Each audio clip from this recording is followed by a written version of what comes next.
day. So yung discussion natin for today is about work breakdown structure and yung other term na tinatawag dito is division of labor. Okay? So ito dapat yung topic natin nung Monday. Kaso lang di ba may activity kayo. So every one of us has some goals and we plan accordingly to achieve them.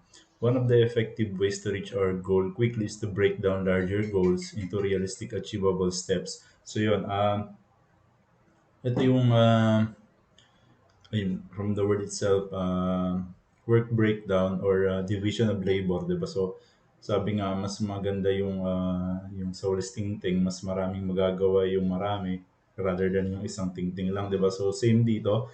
So, meron tayong individual goals but sometimes specifically for or especially sa business or sa service na or business na nagpo-provide ng product o ng service or ng product, 'di ba? So, kung nandun tayo sa environment na 'yon with goal in mind, so mas magiging mabilis siya through breakdown of those goals. So, i-divide mo siya. So a work breakdown structure or WBS as the name says, it is the process or technique of dividing complex and difficult projects into smaller units. This smaller unit can be a data, product, service, or any combination. So in other words, WBS is a hierarchical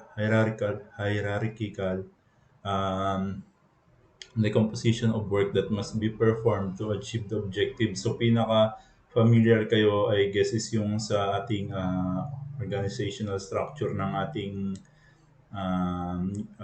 college, 'di ba? Or ng MINSCAT wherein ito yung president. So dito nire-represent is yung project and then yung different task and then subtask and then yung under pa nun. So sa atin, sa case natin is halimbawa sa president, 'di ba? So hindi naman kaya ng ating president all of the duties, especially yung mga micro things na masyado ng uh, maliit para sa ating presidente. So kaya meron dong mga tinatawag na director, merong mga deans, di ba? So yun, ito yun, yung work breakdown structure na tinatawag. Okay? So to construct WBS, project managers or subject matter experts first identify the main functional deliverables and break them into tasks, subtasks, and further into work packages. The work package is a list of tasks or to-dos to produce a specific or particular unit of work. So general or few rules are allowed in constructing a WBS. First is yung 2 weeks rule. Any broken down level of the above structure cannot be smaller than 2 weeks of work. So depending sa project nyo yan, kung short term, so pwede itong 2 weeks rule na to. Halimbawa, may project kayo or activity, ayan. So halimbawa, project, halimbawa nagbigay ako ng project sa inyo. So binibigyan ko lang kayo halimbawa ng ilang weeks na gagawin yon. So per department or per activity, di ba? Iba-iba yung nandun. So halimbawa, activity sa taas. So nasa ilalim, meron sa halimbawa research, meron doon sa encoding, meron doon sa printing. And doon sa mga ilalim nun, iba-iba pa rin yung mga nasa ilalim nun, task and then subtask, di ba? So, yun yung example nun. So, yung next is yung 80-80 rule. Any level of work should not be less than 8 hours of work or not more than 80 hours of work. So, pwede nyo rin gamitin yon depending dun sa tagal kasi ng project na gagawin nyo. So, there are many ways to represent a WBS such as tree, table, or list. The tree-type structure is mostly used and an efficient way of representation. So ito yun. Yun. Inputs of WBS or work breakdown structure. Project scope statement and requirements documentation are the basic inputs for creating the WBS. Enterprise environmental factors and organizational process assets are also considered in this process. Organizational process assets include organizational policies and procedures for the WBS, previous project files, and lessons learned from previous projects. So, Ito yung mga nilalagay. So when we say inputs, ba ito yung kumbaga sa processing is yung raw materials or materials, di ba? So outputs naman, ito yung resulta na ng inyong input. WBS document includes the total scope of the project as it starts from the deliverables and then decomposes into smaller sections. The WBS dictionary is a document that provides detailed descriptions of the components in the WBS such as work packages and control accounts.